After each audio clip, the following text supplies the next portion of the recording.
Hi friends, അപ്പൊ ഇങ്ങനെ എല്ലാരും ഗ്യാസ് ഒക്കെ തീർന്നോ? ഇപ്പൊ ഇതാ നമ്മളെ നരേന്ദ്രമോദി സർക്കാർ ഒരു ലോക്ക്ഡൌണിന്റെ കൂടി മുന്നറിയിപ്പ് വന്നിക്കണല്ലേ. അപ്പോഴാണ് നമ്മൾ തലയിൽ കൈവെക്കുന്നത്. ഈ റമദാൻ ഫസ്റ്റ് ഒക്കെ ആയപ്പോഴാണ് നമ്മളെ ഗൾഫിൽ മറ്റേ മിസൈൽ ആക്രമണമൊക്കെ ഉണ്ടായത്. അപ്പോഴൊന്നും വലിയ സീനില്ലായിരുന്നു, കാരണം നമ്മളെ അടുത്തല്ലല്ലോ, ഗൾഫിലാണല്ലോ.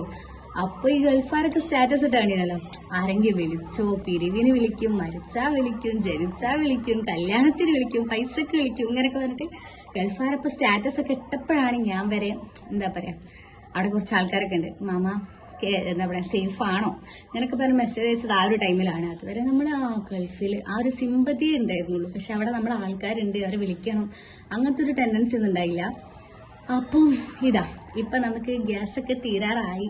അപ്പോഴാണ് എന്താ പറയാ ഒരു വേച്ചാറ് പോലെ, എന്താണ് ഗ്യാസ് തീർന്ന ബുക്ക് ചെയ്താൽ കിട്ടാൻ ടൈം എടുക്കും, പിന്നെ പെട്രോളൊക്കെ കരുതി വെക്കണം, ഇങ്ങനത്തെ ഒക്കെ ന്യൂസ് കേൾക്കുമ്പോൾ ഒരു പേടി. കാരണം ഇനിയൊരു ലോക്ക്ഡൌൺ, അപ്പൊ കഴിഞ്ഞൊരു ലോക്ക്ഡൌൺ തന്നെ സീനായിരുന്നു അല്ലേ.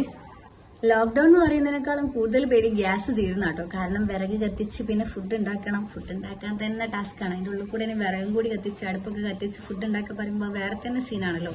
അപ്പൊ അങ്ങനത്തെ ഒക്കെ ഒരു വേച്ചാറിലാണ് ഞാനിപ്പോ ഉള്ളത്. പണം പോട്ടെ പവർ വരട്ടെ എന്ന് പറഞ്ഞിട്ട് നമുക്ക് ഹോട്ടലിൽ വേണമെങ്കിൽ ഫുഡൊക്കെ മേടിക്കാം. പക്ഷെ ഇവിടെ അടുത്ത് തന്നെ കുറെ ഹോട്ടലൊക്കെ ഗ്യാസ് ഇല്ലാണ്ട് പൂട്ടിയ ഒരു സിറ്റുവേഷനിലാണ് ഉള്ളത്.